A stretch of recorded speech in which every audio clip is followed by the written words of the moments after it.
I'm Tyler Sagan with Choco Soul Traders. My name is Ramiz Saad. I'm going to talk to you about cacao today and cocoa beans.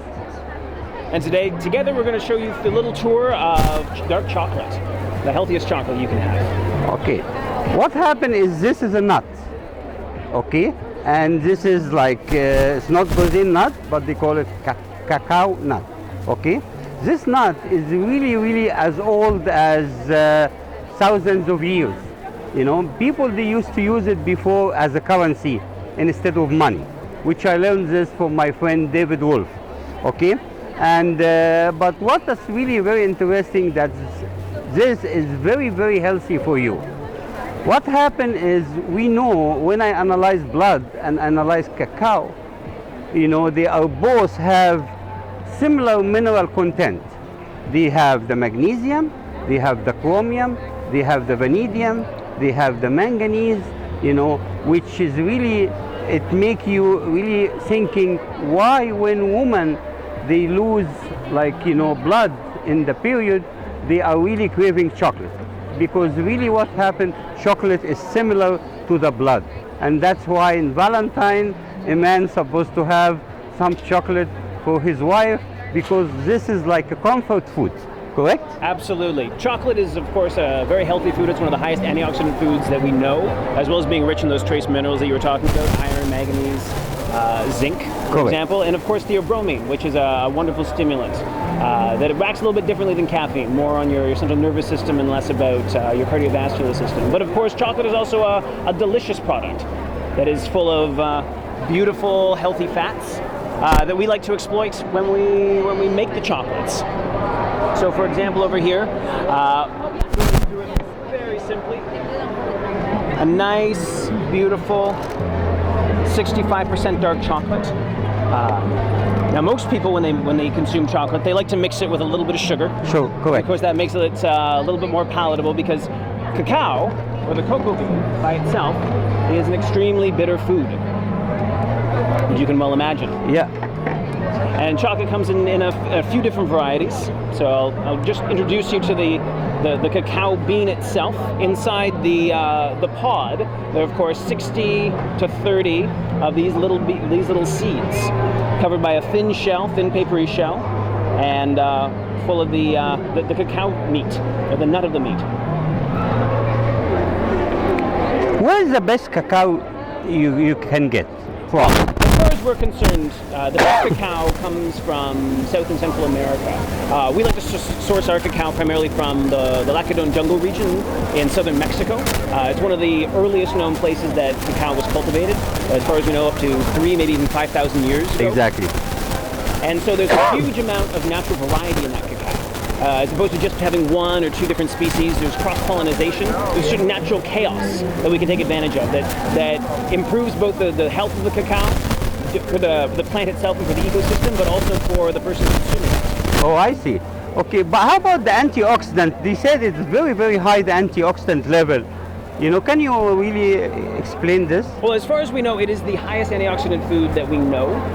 Part of it is, of course, because it is a bitter food. It has a good tannin content, and as you know, like, antioxidant is really very important, because really what happened, it takes the free radical from the body.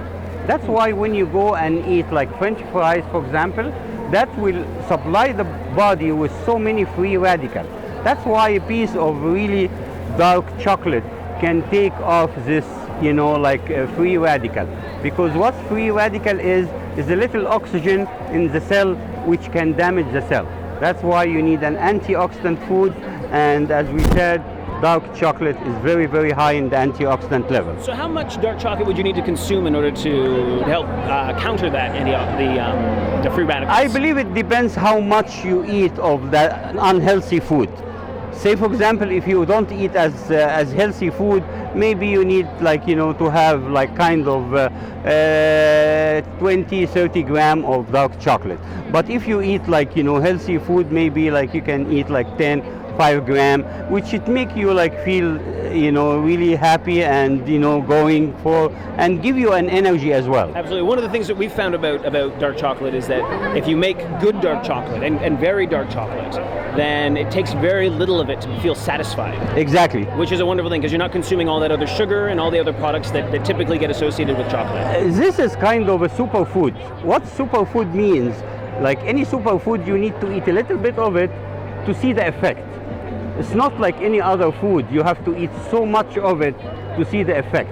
Like say for example broccoli. Everybody's saying broccoli is good. I agree, broccoli is good, but you have to eat so much of it to see the effect. But not like chocolate. Chocolate too has high sulfur content. Sulfur content is very, very good for the skin.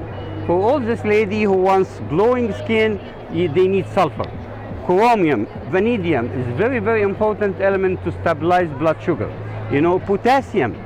Potassium is a key element for the body as well.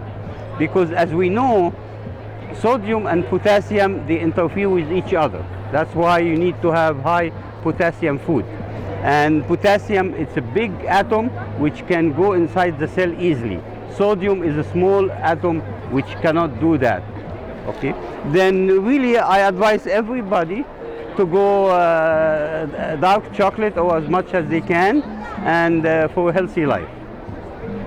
I, of course, wholeheartedly agree with consuming lots of delicious dark chocolate. Part of the important thing for us as Choco Soul is not just the health for the individual, but of course the health for the community as well. And so one of the things that we're committed to is sustainable farming practices. And that means sustainable for the environment, grown organically, and grown with respect to the larger environment, and not having plantation style, but rather polyculture forest gardens. But also sustainable for the community. And that means supporting the growers as well, making sure that they're paid a living wage and a fair wage for their work, so that we can continue to enjoy the dark chocolate and that they can continue to make this beautiful product with such deep ancestral roots. In this sense, I'd like to really thank David Wolf, because he always teach us about chocolate and cacao. I really appreciate David that you always give us the latest about chocolate. Can you tell us about your website, please? Our website? Yeah. www.chocosoultraders.com, and that has our research on cacao, our research on corn, and our research on a very, very special product called albino chocolate. Oh, that's new for me. What's albino chocolate? It's a rare species called Cacao bicularis. Dark chocolate as we know it is made from a species of the tree called Cacao theobromys. So the same genus, it is a different species, and as you can see, it is much lighter. That's actually a 75% dark chocolate. Can we taste it, please? Absolutely. Wow. This is really interesting. Wow, look at that, huh? Okay. Piece of that. Thank you. Okay.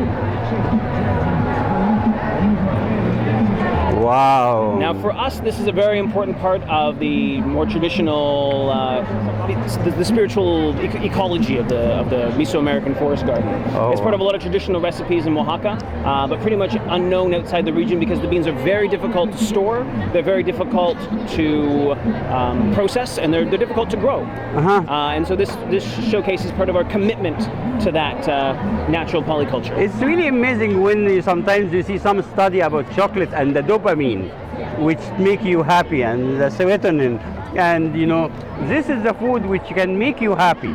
I mean, what else you ask for?